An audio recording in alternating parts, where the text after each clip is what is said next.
Wait. இந்த வீடியோவை scroll பண்ணிட்டு போகாதீங்க. டிவிக்கே தொண்டனா நான் என்ன பேசிட்டு இருக்கேன். டிவிக்கே ரசிகையா இல்லை. நாளைக்கு ஒரு நாள் தான் இருக்கு. நாளைக்கு என்ன நாள்? எலெக்ஷன், அப்படித்தானே? ஸோ விஜய் சார் சொன்ன மாதிரி எல்லாரும் அதிகாலையில் எந்திரிச்சிட்டு குளிச்சுட்டு சாமி கிட்ட பக்காவா வேண்டிக்கிட்டு எல்லாரும் உங்களோட ஓட்டர் ஐடி எடுத்துட்டு, ஏன்னா நான் என்னோட ஓட்டர் ஐடி எடுத்துட்டேன். ஓட்டர் ஐடி எடுத்துட்டு பூத்தில் போய் விசில் சின்னத்தை பார்த்து பட்டனை அமுக்கிட்டு ஓட்டு போடுங்க. இது டிவிக்கு தொடர்ந்து நான் அவங்ககிட்ட கேட்டுக்கிறேன். விசில் சின்னத்துக்கு மறக்காம ஓட்டு போட்டுருங்க. ஸோ அதெல்லாம் தாண்டி இந்த வீடியோ எதுக்காக அப்படின்னு பார்த்தீங்கன்னா, நேற்று விஜய் சார் சொல்லியிருந்தாரு, ஒவ்வொரு வீட்டில் இருக்கக்கூடிய குட்டி சுட்டீஸ்க்கு மெயினாக சொல்லியிருந்தாரு, என்னோட நண்பிகள் நண்பன் உங்கள் மாமாவா நான் பேசுகிறேன்.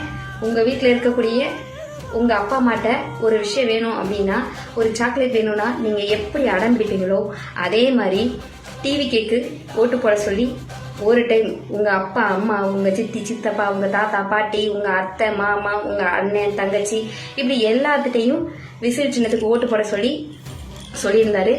ஸோ இது எல்லாமே நீங்கள் பண்ணிட்டு இருக்கீங்க. நானும் நிறைய இடத்துல போகிற இடத்துல எல்லாமே குட்டீஸ் தான் ஆர்வமாக இருக்கீங்க. உங்களுக்காக தான் இந்த வீடியோ.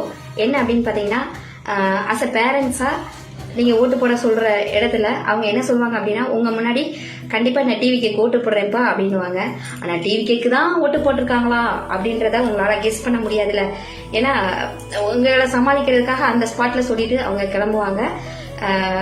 ஆனால் மனசாட்சியோட அவங்க கிட்ட சொல்லுங்க, டிவி கேக்கு கன்ஃபார்மாக ஓட்டு போட சொல்லி. நீங்கள் சொன்னால் கண்டிப்பாக ஒவ்வொரு வீட்டில் இருக்கக்கூடிய பேரண்ட்ஸும் கேட்பாங்க. ஏன்னா நான் என் வீட்டில் என் பொண்ணு என் குழந்தை சொன்னதுக்காக தான் நான் டிவி கேக்கு தொண்டராகவே ஆனால் டிவி கேக்கு ஓட்டு போடணுன்ற ஒரு முடிவு எடுத்தேன். ஸோ அதே மாதிரி இன்னைக்கு ஒரு நாள் எல்லாரும் இந்த பிரபஞ்சத்திட்ட ஒரு கூட்டு பிரார்த்தனை பண்ணலாமா? என்ன பண்ண போறோம் அப்படின்னா, எல்லாரும் ஒரு நிமிஷம் கண்ணை முடிக்கங்க. கண்ணை மூடிட்டு இவ்வளோ நாள் நம்ம எதுக்காகவோ நம்ம பிரார்த்தனை பண்ணியிருப்போம். ஸோ இன்னைக்கு நம்மளுடைய தமிழ்நாட்டுக்காக, நம்ம மக்களில் ஒருத்தர வரக்கூடிய நம்மளுடைய தலைவனுக்காக இந்த இடத்துல கூட்டு பிரார்த்தனை பண்ண போறோம். நம்ம எல்லாரும் விஜய் சார் சிஎம் ஆயிட்டாரு, சிஎம் ஆனா அந்த நிகழ்வு எப்படி இருக்கும், அந்த நிகழ்வு சிஎம் ஆனா நம்ம தமிழ்நாட்டுக்கு என்னென்ன மாதிரிலாம் அவர் பண்ணுவாரு, இது எல்லாமே நம்மளோட கற்பனைக்குள்ள கொண்டு வந்து கண்டிப்பா அவர் ஜெயிச்சிட்டாரு.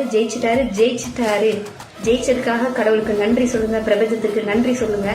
நம்மளோட பிரார்த்தனை எதுவுமே வீணாகல, ஜெயிச்சிருவாரு, அதுல எந்த மாற்றமும் இல்லை. ஸோ அப்படி கண்ணை மூடி ஒரு நிமிடம் உங்களுக்காக, நம்மளுடைய தலைமுறைக்காக, நம்மளுடைய இந்த 5 வருட காலத்துக்காக ஒரு டைம் வேடிக்கை போறோம்.